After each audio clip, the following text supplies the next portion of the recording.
Sepanjang sejarah manusia, dunia pernah menyaksikan lahirnya kerajaan-kerajaan besar. Mereka menguasai benua, mengukir peradaban, dan mendikte arah dunia. Namun, sejarah tidak pernah percaya pada keabadian. Mulai dari Romawi yang berdiri lebih dari 1000 tahun, Mongolia yang pernah mencengkeram daratan terluas dalam sejarah, Majapahit yang pernah menguasai dan menyatukan Nusantara dalam satu sumpah, bahkan Mesir yang bertahan lebih dari 3000 tahun. Mereka semua tunduk pada waktu. Sepanjang sejarah, pola kehancuran suatu negara itu berulang. Seolah dunia menulis naskah yang sama dengan aktor berbeda. Romawi, Mongolia, Majapahit, Mesir, semua pernah berjaya tapi tak satu pun abadi. Tapi apa yang membuat negara bisa hancur? Banyak analisis politik dan ekonomi yang mengatakan bahwa negara hancur bukan hanya karena diserang dari luar, tetapi hancur karena kombinasi yang mematikan, kekacauan politik, kegagalan ekonomi, dan lupa pada pelajaran sejarah. Ketika politik gagal menghadirkan keadilan, korupsi yang sistematik, negara yang menekan kebebasan berpendapat, sibuk mempertahankan kekuasaan, negara yang terlalu banyak berutang, gagal mengelola ekonomi, maka negara tidak lagi punya pijakan. Teori politik buruk menciptakan ekonomi yang timpang. Teori ekonomi timpang melahirkan ketidakpuasan sosial. Dan ketika ketidakpuasan itu tidak dikelola maka sejarah mengulang kehancuran.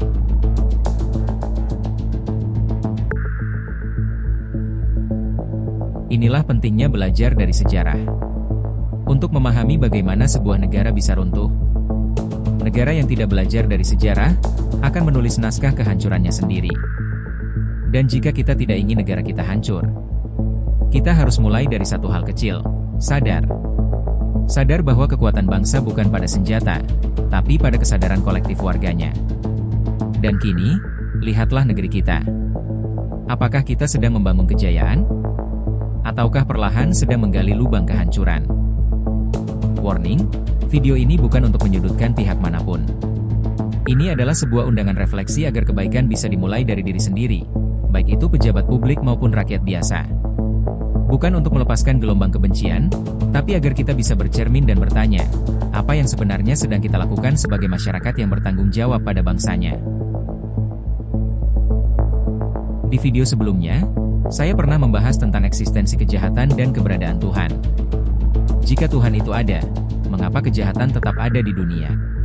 Singkatnya, kejahatan itu seperti kegelapan.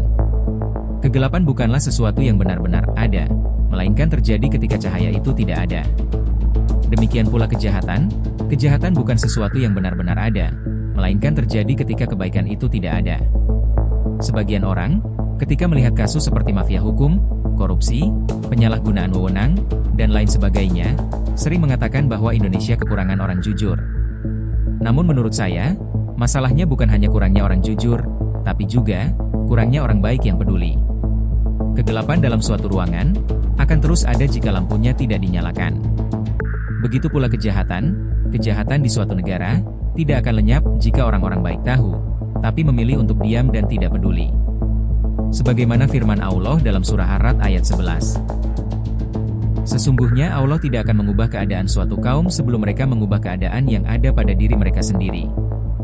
Dalam konteks ini, ayat tersebut mengingatkan kita, bahwa jika kita tidak ingin negara kita hancur, atau bahkan jika tanda-tanda kehancuran itu sudah mulai tampak, tidak ada jalan lain selain kita sebagai masyarakat yang bertanggung jawab, bangkit untuk mengubah keadaan. Karena sesungguhnya, sebuah negara bisa hancur, bukan karena serangan musuh dari luar, tetapi karena diamnya rakyat yang tahu, namun memilih untuk tidak peduli.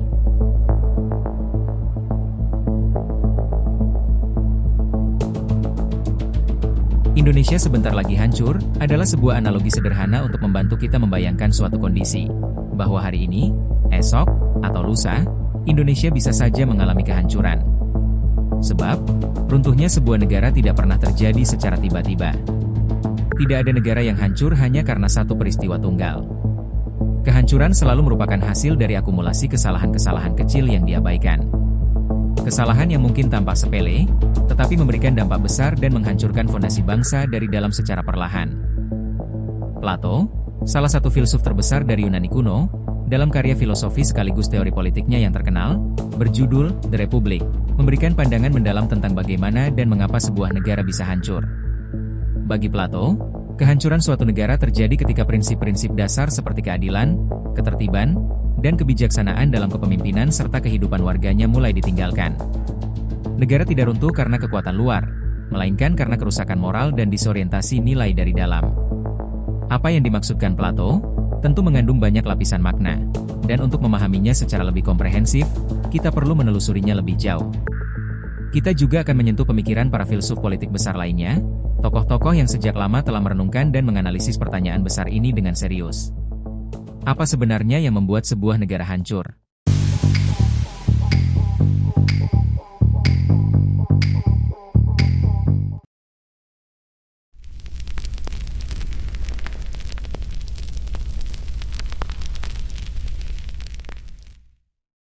Menurut Plato, apapun bentuk perubahan dalam suatu pemerintahan, adalah sesuatu yang tidak dapat dihindari. Ketika manusia lebih memilih kesenangan, entah itu kekuasaan, kekayaan, atau bentuk kenikmatan lainnya, daripada hal-hal yang lebih luhur seperti keadilan, disiplin, dan tanggung jawab, maka kehancuran pemerintahan dalam bentuk apapun hanya tinggal menunggu waktu. Dalam negara seperti ini, ketidakberaturan dan hawa nafsu merajalela. Sedangkan kesederhanaan dipandang sebagai sesuatu yang memalukan. Maka kota pun kehilangan arah bagaikan kapal tanpa nahkoda yang terombang-ambing di tengah lautan kekacauan.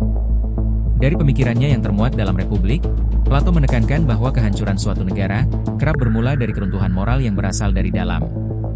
Keruntuhan ini terjadi ketika manusia mulai dikendalikan oleh nilai-nilai rendah, seperti keserakahan, ambisi pribadi, dan hasrat yang tak terkendali. Dalam kondisi semacam ini, nafsu tidak lagi dibatasi oleh akal atau etika, yang pada akhirnya membuka jalan bagi bentuk-bentuk kehancuran struktural seperti korupsi, penyalahgunaan kekuasaan, dan runtuhnya supremasi hukum. Fenomena ini mencerminkan kecenderungan manusia untuk mengabaikan prinsip-prinsip moral dan rasionalitas demi memuaskan keinginan yang bersifat instinktif. Meskipun menyadari bahwa tindakan tersebut bertentangan dengan norma dan hukum, sebagian individu tetap memilihnya, didorong oleh dorongan-dorongan hedonistik yang menempatkan kepuasan pribadi di atas kebaikan bersama. Aristoteles, murid dari Plato, setuju bahwa manusia dipenuhi oleh nafsu. Ia berpendapat bahwa manusia adalah makhluk politik, namun dalam dirinya terdapat keinginan dan dorongan hawa nafsu. Namun demikian, Aristoteles berpandangan bahwa karena manusia juga merupakan makhluk sosial dan politik, ia harus mampu mengesampingkan hawa nafsunya demi menjaga ketertiban serta membangun kepentingan bersama.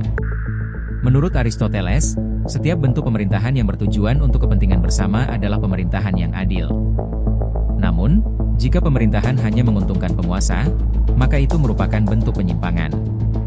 Ia juga menyatakan bahwa bentuk pemerintahan demokrasi dapat runtuh, apabila para pemimpinnya lebih mementingkan keinginan pribadi daripada kepentingan rakyat. Locke dan Rousseau, dua filsuf yang paling berpengaruh dalam pembentukan hampir seluruh negara modern saat ini, mengemukakan bahwa manusia harus membentuk kontrak sosial. Kontrak ini seharusnya dilindungi oleh pemerintahan agar keamanan, ketertiban, perlindungan hak asasi manusia, dan kebebasan sejati dapat terwujud. Secara ideal, di mana hukum berhenti, di sanalah tirani dimulai. Jika hukum dilanggar untuk merugikan orang lain, dan jika seseorang yang berkuasa melampaui batas yang telah ditetapkan kepadanya oleh hukum serta menggunakan kekuasaan tersebut untuk melakukan tindakan yang tidak diizinkan oleh hukum, maka ia tidak lagi menjadi penguasa yang sah. Dalam kondisi tersebut, ia bertindak tanpa otoritas, dan dapat dilawan sebagaimana siapapun yang menggunakan kekerasan untuk menyerang hak-hak orang lain. Salah satu turunannya adalah prinsip equality before the law, kesetaraan di hadapan hukum. Namun, sayangnya realitas tidak selalu mencerminkan cita-cita supremasi hukum tersebut. Ketika hukum tidak ditegakkan secara adil, negara bukan lagi menjadi negara hukum, melainkan berubah menjadi negara kekuasaan. Rousseau menyatakan bahwa kehendak hukum harus menjadi hukum tertinggi, dan bahwa ketidakadilan dalam hukum bukanlah hukum. Namun demikian, sifat buruk manusia seringkali mengalahkan hukum yang mereka ciptakan sendiri. Ketika kontrak sosial dimanipulasi demi keuntungan segelintir orang, sebagian masyarakat akan merasa bahwa negara tidak lagi menjadi bagian dari diri mereka, melainkan hanya menjadi alat bagi sekelompok elit untuk mengeksploitasi mayoritas. Alexis de Tocqueville merupakan salah satu pemikir yang memberikan kritik mendalam terhadap praktik demokrasi, khususnya di Amerika Serikat. Dalam karyanya, ia mengemukakan bahwa tirani modern tidak selalu muncul dalam bentuk kekuasaan otoriter yang eksplisit, melainkan dapat tersembunyi di balik simbol dan prosedur demokrasi itu sendiri. Demokrasi menjanjikan kebebasan dan kesetaraan bagi seluruh warga negara, namun pada kenyataannya seringkali menciptakan keterbatasan-keterbatasan baru serta hierarki sosial dan politik yang sulit ditembus. Tocqueville menyoroti bagaimana mekanisme hukum dalam negara demokratis dapat dimanipulasi untuk melayani kepentingan kelompok tertentu. Hukum tetap eksis secara formal, namun penerapannya kerap kali tidak adil. Praktik korupsi dan lobi politik yang masif memungkinkan kaum elit menghindari konsekuensi hukum, sementara masyarakat umum terjebak dalam sistem yang kompleks dan tidak transparan. Dalam situasi semacam ini, hukum kehilangan fungsinya sebagai pelindung keadilan dan berubah menjadi alat monopoli kekuasaan. Selain itu, akses masyarakat terhadap proses politik menjadi semakin terbatas. Demokrasi mengalami reduksi menjadi sekadar proses formalitas, di mana partisipasi politik dibatasi hanya pada pelaksanaan pemilihan umum. Dalam banyak kasus, masyarakat tidak memiliki pemahaman yang memadai mengenai dinamika politik dan kebijakan yang memengaruhi kehidupan mereka sehari-hari. Kompleksitas sistem politik memperkuat kesenjangan antara mereka yang memiliki literasi politik dan mereka yang tidak, sehingga memperbesar potensi dominasi oleh kelompok yang memiliki kekuatan ekonomi dan akses terhadap informasi.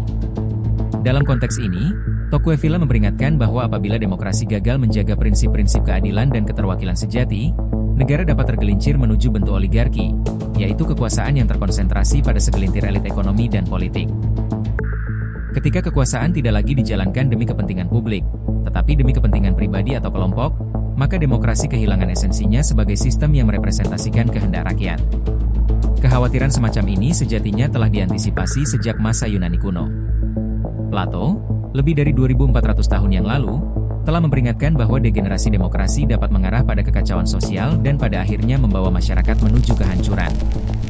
Dengan demikian, demokrasi memerlukan pengawasan yang ketat, partisipasi aktif warga negara yang sadar, serta sistem hukum yang benar-benar adil dan independen. Tanpa itu semua, demokrasi hanya akan menjadi topeng dari bentuk kekuasaan yang lebih tersembunyi, namun tak kalah berbahaya dari tirani klasik.